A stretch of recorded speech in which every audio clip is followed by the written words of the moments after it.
ആരോഗ്യരംഗത്തെ കേന്ദ്രാവിഷ്കൃത പദ്ധതികളിൽ കഴിഞ്ഞ സാമ്പത്തിക വർഷത്തിൽ കേരളത്തിന് തരാനുള്ള മുഴുവൻ തുകയും അനുവദിച്ചെന്ന കേന്ദ്ര സർക്കാർ വാദം തള്ളി കേരളം. കേന്ദ്രവാദം തെറ്റെന്ന് ആരോഗ്യവകുപ്പ്. കോ ബ്രാൻഡിംഗിന്റെ പേരിൽ 2023-24 വർഷത്തിൽ 636.88 കോടി രൂപ കേന്ദ്രം നൽകിയില്ലെന്ന് ആരോഗ്യവകുപ്പ്. ആകെ തരാനുള്ള 826.02 കോടിയിൽ 189.15 കോടി മാത്രമാണ് അനുവദിച്ചത്. എന്നാൽ ആശമാരുടെ ഇൻസെന്റീവ് ഉൾപ്പെടെ ബാക്കി 636.88 കോടി അനുവദിച്ചില്ലെന്നും ആരോഗ്യവകുപ്പ് വ്യക്തമാക്കി. എസ് ശ്രീജയാണ് തിരുവനന്തപുരത്ത് നിന്ന് വിവരങ്ങൾ നൽകാനുള്ളത്. ശ്രീജ, സർക്കാർ ഇക്കാര്യത്തിൽ നൽകുന്ന വ്യക്തത വരുത്തിയിരിക്കുന്ന കാര്യങ്ങൾ എന്തൊക്കെയാണ്?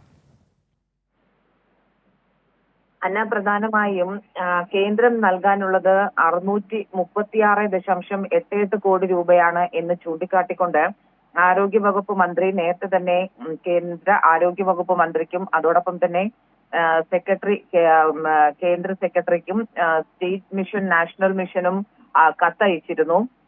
ഏറ്റവും ഒടുവിൽ ഒക്ടോബർ 28-ന് കേന്ദ്രം നൽകിയ മറുപടിയിലും കേരളത്തിന് 2023-24 വർഷത്തിൽ കേന്ദ്രവിഹിതം നൽകാനുണ്ട് എന്നുള്ളത് വ്യക്തമാക്കിയിട്ടുള്ളതാണ്.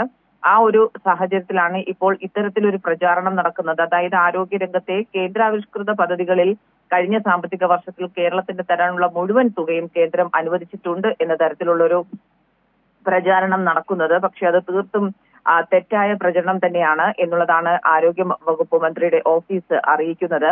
ഏതായാലും NHMന്റെ ആശ ഉൾപ്പെടെയുള്ള സ്കീമുകൾക്കോ അല്ലെങ്കിൽ സാധാരണ നിലയിലേക്കുള്ള പ്രവർത്തനങ്ങൾക്കോ ഒരു രൂപ പോലും അനുവദിച്ചിട്ടില്ല എന്നുള്ള കാര്യവും ആരോഗ്യ വകുപ്പ് വ്യക്തമാക്കുന്നു. ശരി, എസ് ശ്രീജ തിരുവനന്തപുരത്ത് വിവരങ്ങൾ നൽകിയത്.